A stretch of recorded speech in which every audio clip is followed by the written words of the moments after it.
Place au rectangle vert pour vous parler de football. Bienvenue dans l'FC, l'Africa Football Club, en 3 parties et bienvenue. Donc d'abord, les principaux titres de ce magazine. À la une, donc, nous parlerons des prochaines élections pour la présidence de la FIFA. Le vote africain peut-il peser lors de ce scrutin? Analyse dans quelques instants. La Guinée a-t-elle trouvé l'homme providentiel en la personne de Luis Fernandez pour diriger le Sili national? Réponse également dans quelques instants. Et puis Ligue des Champions, justement, match retour cette semaine dans ce carré d'as. Malgré l'avantage de la Juve et du Barça, le Real et le Bayern, Dominique, ont-ils une chance de se qualifier? Eh bien, nous allons écouter nos experts, nos éditorialistes justement, qui sont ces experts. Saïd Hafizi, qui vient d'effectuer un séjour à Londres, où il a passé plus de temps devant le palais de Buckingham et pour serrer la main du prince. Et normalement, il devrait se rendre à Stamford Bridge. Je ne sais pas s'il a pu pénétrer. J'ai pu pénétrer. Ça s'est bien passé? Tout s'est bien passé. Voilà. Et puis Noureddine Sali, un peu triste depuis quelques jours à cause de la défaite du Bayern de Munich. Et puis il a beaucoup supporté pour Mehdi Benassia. Ça va mieux, vraiment, Nouré? Ah, moi, ça va très très bien. Ça va très bien. Bonjour à tous. Mais par contre, pour le Bayern, ça ne va pas. Oui, on va en parler, oui, certainement. Voilà, et puis la question de l'FC, Sepp Blatter devrait-il justement briguer un nouveau mandat à la tête de la FIFA? Vous intervenez sur nos réseaux sociaux, mais aussi fc@africa24tv.com. Qui sera le nouveau président de la FIFA en mai 2015, bien sûr, dans quelques jours? 3 candidats sur le terrain, c'est à la une de l'FC.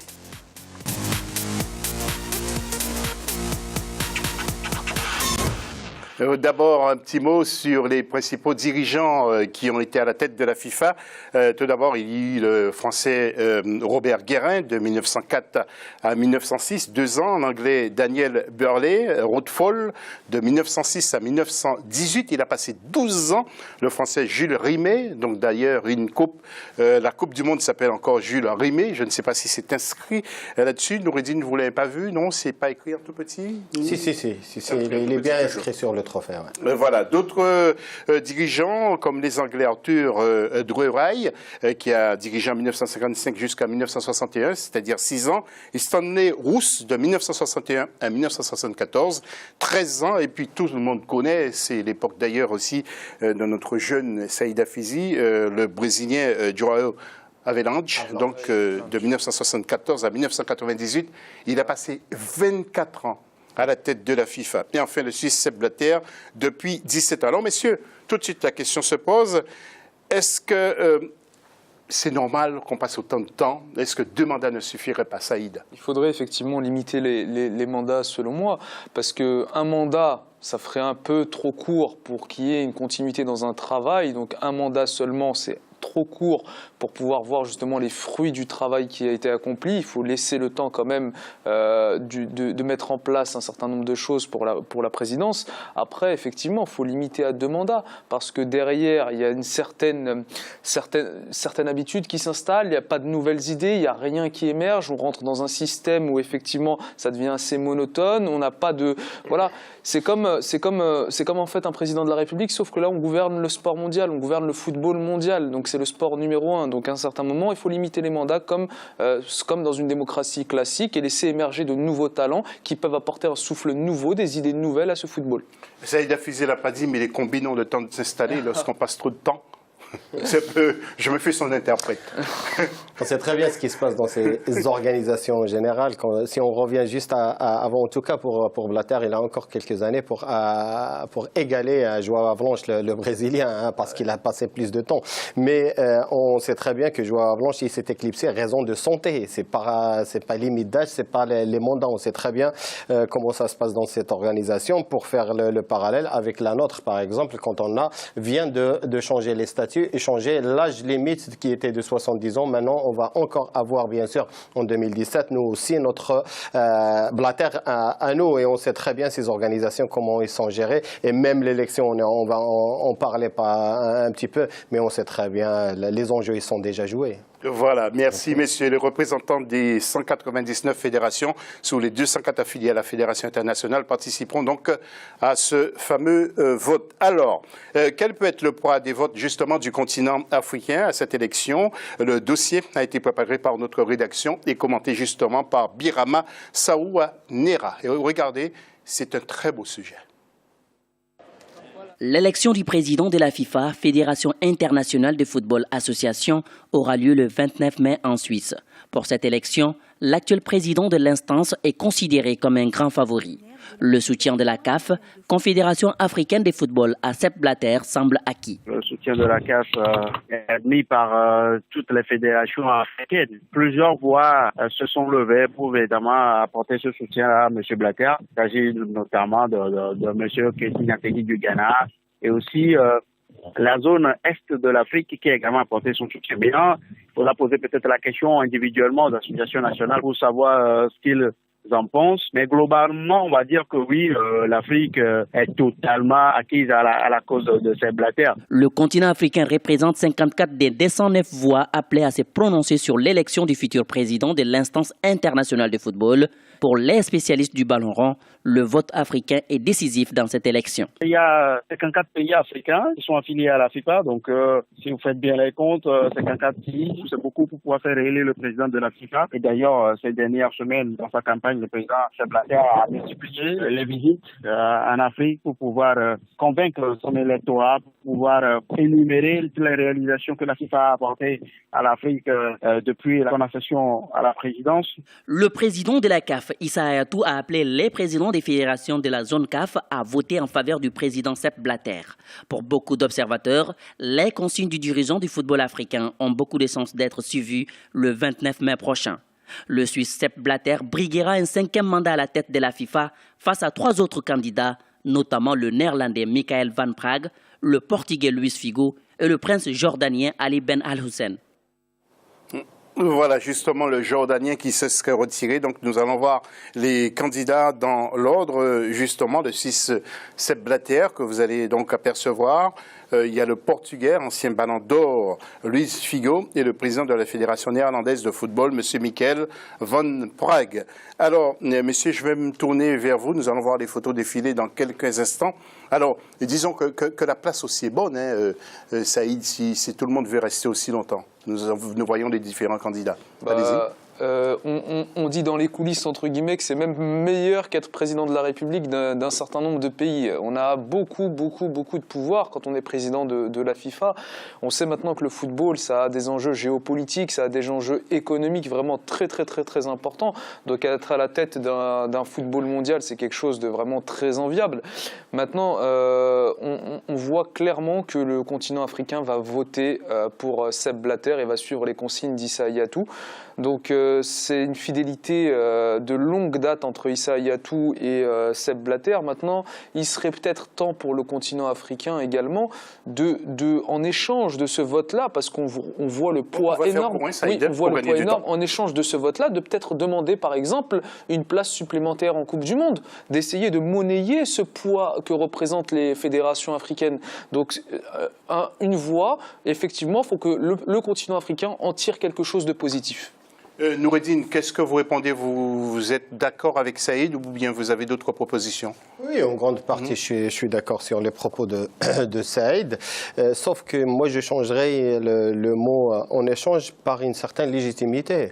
Je pense qu'il est temps actuellement de changer pratiquement cette réglementation, ce travail intérieur de ces organisations dont la maison de tutelle, c'est la FIFA, pour pouvoir avancer. Parce que sinon, il y a 20 ans, on va dire c'est des avancées avec des petits pas sur tous les plans, sur tous les critères. Et les 54 voix devraient regarder un petit peu dans notre maison intérieurement ce qui manque en peinture dans les murs dans notre cher continent africain pour au moins blaser l'image de notre football et avancer sur beaucoup de plans. On ne va plus faire la figuration sur tous les plans et notamment sur beaucoup de plans. Je parle sur le football féminin ou autres. Voilà, pour essayer au moins de pas monnayer, mais avoir une certaine légitimité et une présence dans cette confédération. Voilà, vous avez raison. raison, bien sûr, votre analyse. J'espère bien que beaucoup de gens l'ont compris. Et précisément, Noureddine a voulu dire effectivement qu'il faut faire des propositions. Vous êtes 54, faites-en des propositions pour qu'on puisse faire avancer les choses. Alors, nous avons interrogé une éditorialiste femme, en la personne de Joëlle Montlouis, qui nous dit justement est-ce que ce vote africain ou les votants, justement, ça va peser sur l'élection. Écoutez. Alors, les votes africains vont même être décisifs pour aller un petit peu plus loin, parce que d'une part, on sait à quel point l'Afrique soutient M. Blatter, notamment le président de la CAF, qui le soutient depuis 2014 et qui l'a toujours soutenu, et notamment quand il est venu présenter sa candidature, il avait même indiqué qu'il prêchait des convaincus.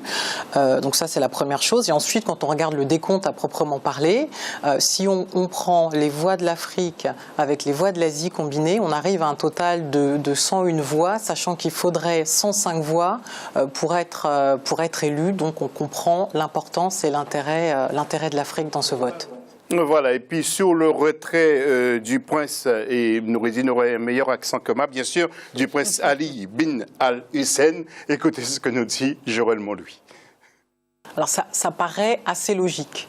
Parce qu'au final, l'intérêt étant de renverser donc, pour ce candidat et les autres qui se présentent contre M. Blatter, si l'idée est de le renverser, le plus stratégique est d'avoir un seul et unique candidat, c'est-à-dire d'unir ses forces contre lui et de proposer un seul candidat qui représenterait le changement. Donc sa proposition de se désengager au profit d'un candidat unique paraît le plus stratégique et le plus cohérent.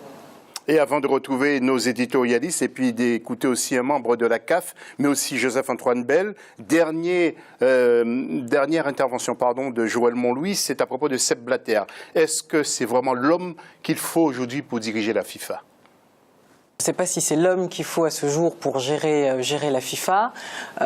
Si on pense à un point de vue changement un petit peu, je pense que c'est pas forcément lui, mais de l'autre côté, il y a les traditionnalistes et ceux qui sont habitués depuis 4 mandats déjà à le voir diriger cette institution et qui en sont tout à fait satisfaits et qui, eux, souhaitent effectivement que lui reste en fonction.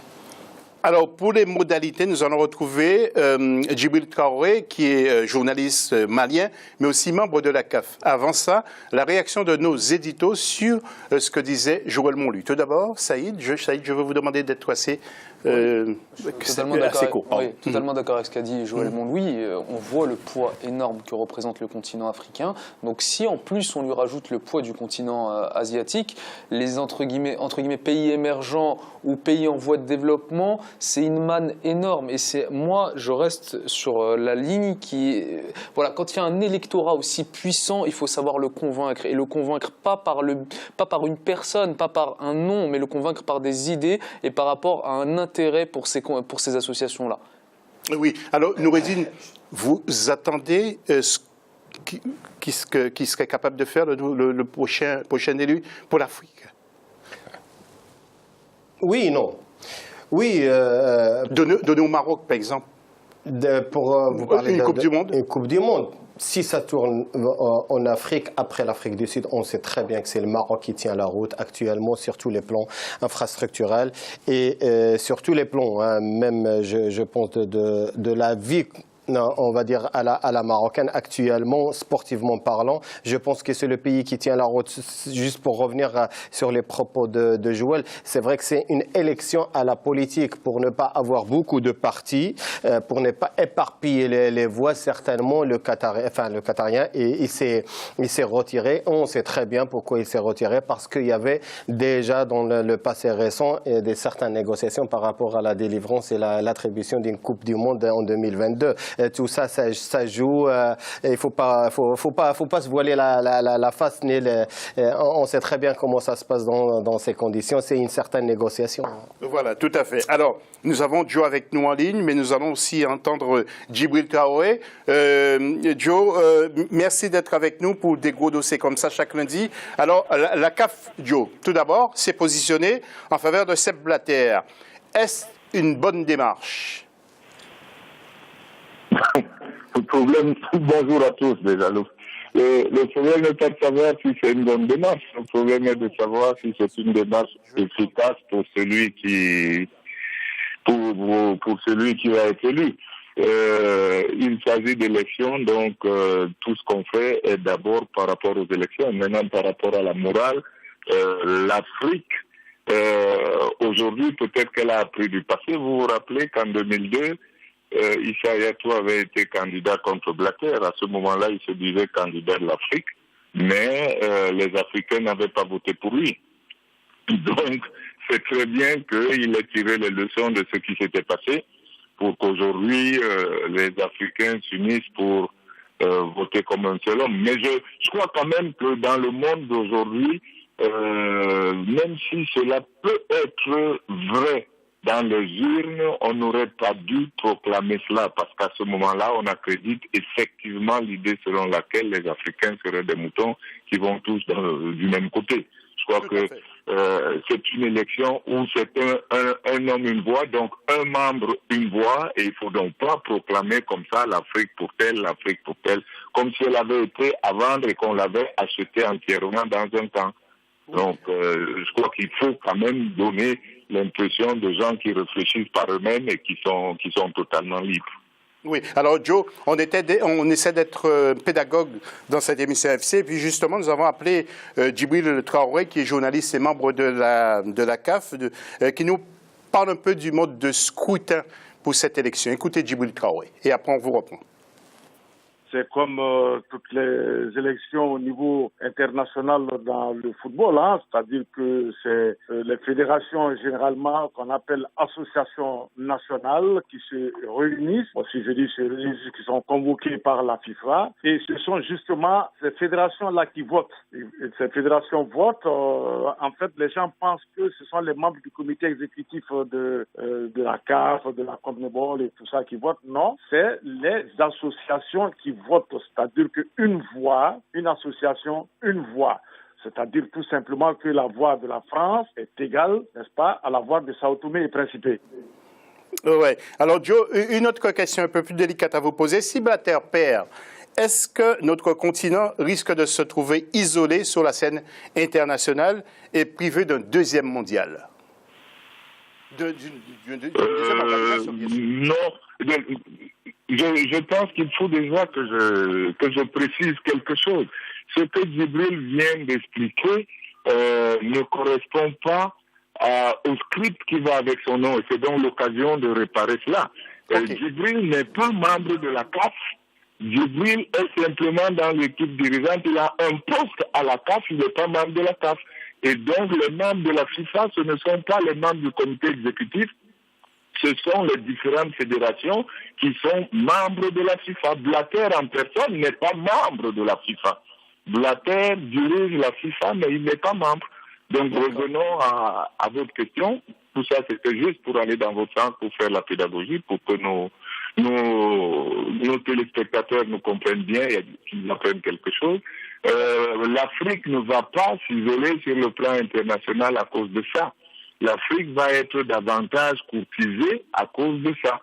Et puis surtout, il ne faut pas rêver, c'est pas demain que la Coupe du Monde va revenir en Afrique pour qu'elle aille au Maroc. Elle ira au Maroc quand le tour de l'Afrique reviendra. Regardez bien, elle va aller en Russie, elle va aller au Qatar et elle retournera probablement sur le continent américain avant de revenir en Afrique. Donc il y a un petit moment pour cela et c'est pas sûr que ceux qui votent aujourd'hui voteront à ce moment-là. Merci Joe. Et puis on se dit à lundi prochain. Diego Maradona n'y va pas par quatre chemins à propos de ces élections. Eh bien, il dit ce qu'il pense justement de Sepp Blatter.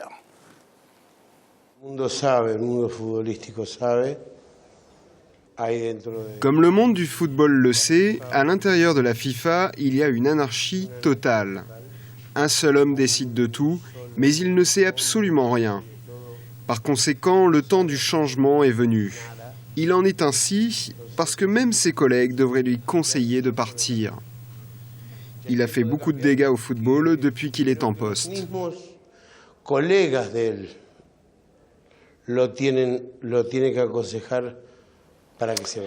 Et parmi nos informations, le football congolais est en deuil après la disparition de Mwepu Lunga. Vous allez voir en photo, ancien international. Il est décédé à Kinshasa vendredi, des suites d'une longue maladie. Ancien défenseur de la RDC dans les années 70. Il a participé à la Coupe du Monde en Allemagne et a remporté la même année la CAN avec les Léopards et a remporté 2 Coupes d'Afrique de club avec le TP Mazembe. En tout cas, notre chaîne adresse toutes ses condoléances à la famille de Mwepu Lunga. Et puis, une autre info, c'est le joueur égyptien Mohamed Aboutrika qui est montré du doigt par les autorités égyptiennes en ce moment, car, eh bien, on laisse entendre qu'il appartiendrait à la confrérie des frères musulmans, une organisation qualifiée de terroriste et donc détestée par les autorités en place. Monsieur, je veux vous demander juste d'être court là-dessus. Aboutrika, Saïd, il risque de faire la prison à un moment ou à un autre? On connaît la guerre que mène le gouvernement actuel de Morsi contre les frères musulmans. C'est un problème qui est énorme en Égypte. Le fait ils ont même arrêté l'ancien président de la République. Donc le fait que Aboutrika serait supposé appartenir à cette mouvance-là, je ne le sais pas, je ne me permettrai pas. Tout ce que je sais et tout ce que j'ai pu constater, c'est qu'Aboutrika reste un des plus grands joueurs de l'histoire du football africain et je me contenterai de répondre ça. Ça fait 2 ans qu'il a pris sa retraite. Noureddine, un peu rapidement, un petit mot sur Aboutrika que vous aimez bien parce que vous l'avez cité souvent dans l'émission. Oui, j'ai même eu à l'antenne une fois, je connais le personnage. En tout cas, je ne suis pas trop surpris. Si on est arrivé à mettre un président élu démocratiquement en prison, Aboutrika, ce ne sera pas une surprise. Merci. Mais si on ne souhaite pas en tout cas, bien sûr. Merci pour votre attention pour cette première partie d'émission. On se retrouve tout à l'heure pour cette fois-ci parler de la Guinée. Nous aurons Luis Fernandez avec nous, le nouvel entraîneur de la Guinée Conakry. Restez sur Africa 24.